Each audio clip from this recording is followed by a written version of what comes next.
Are you not entertained? Peace, everybody. Sweet Science Boxing Academy. We back with another video.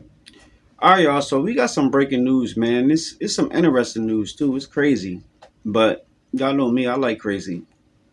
Uh, so reports came out that Floyd Mayweather is eyeing a comeback. Now,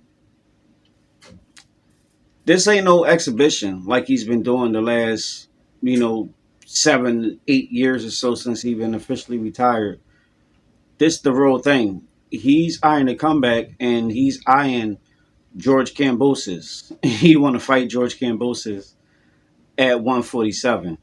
And surprisingly enough, this stuff is real because apparently George Kambosos confirmed it and said that Floyd reached out and they looking for a fight with Kambosos. Now Kambosos campaigned at 140, but y'all know Floyd. He's Floyd. So if Floyd say we're gonna fight at 147, the fight gonna be at 147. And oddly enough, or it shouldn't be oddly enough, but Floyd Mayweather, he still walks around like 150, 155 ish. I just mentioned this in a few videos before. Like he walk around between 150 and 160. So making 147 ain't nothing to him. And if he can come back and beat George Kambosos, who's an active fighter, who just won his last bout out, who was technically a unified champion. They tried to call him undisputed, but he was undisputed. He just had that franchise title. But um, that's saying something, because Floyd is what 48 years old right now. He want to fight. He want to become a world champion again. He's trying to, break records and everything. He's trying to break George Foreman and Bernard Hopkins records because if he fight George Kambosos and beat him, that's a good tune-up fight for fighting Mario Barrios because Mario Barrios holds the WBC title at 147, and y'all know Floyd and Mauricio Suleiman, they cool.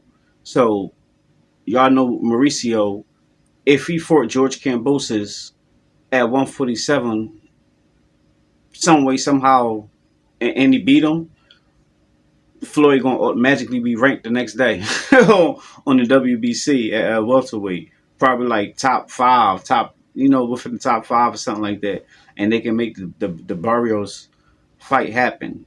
And if he can beat Mario Barrios, who's like 6 feet, who's active right now, I mean, he just had that crazy fight with Ramos last out where he had that draw. He nearly got knocked out.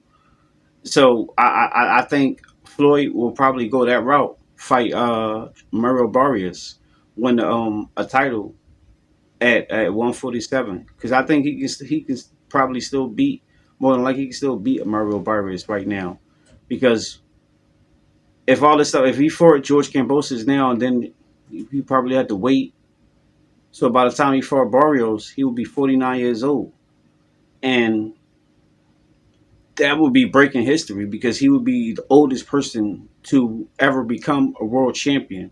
Now he won't be the oldest person to hold to be a world champion because that goes to Bernard Hopkins because he came back. He was a champion, like he came back like 46 years old at fighting at 175, and he held the title. He was unified up until he got knocked out the ring by Smith when he was like 49, 50.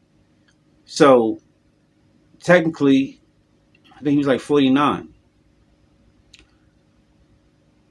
So Floyd, if he did all this stuff in order to break Bernard Hopkins' record, he would have to defend his title at 50 years old and beat somebody.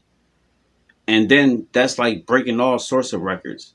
But if he came back and beat George Kambosos, that's a record in itself. And then turn around and Floyd Barrios and beat him at 49 years old, then that's like some Guinness World Record type stuff. He ain't even got to do the whole trying to beat Bernard Hopkins record. That's just an extra cherry on top. But if all this stuff is true, yeah, I'm here for it. So we just gonna have to see how it all plays out. And shoot, maybe he might want to unify with Brian Newman or Boots or something. That would be crazy work, right? But it's that itch, and we all got it. If you've never been in the ring, you wouldn't know. So it is what it is. But that's all I got for now, guys. Let me know what y'all think. Drop your comments down below. Make sure you hit the like, subscribe, and hit the bell. I'll see y'all in the next one. Peace.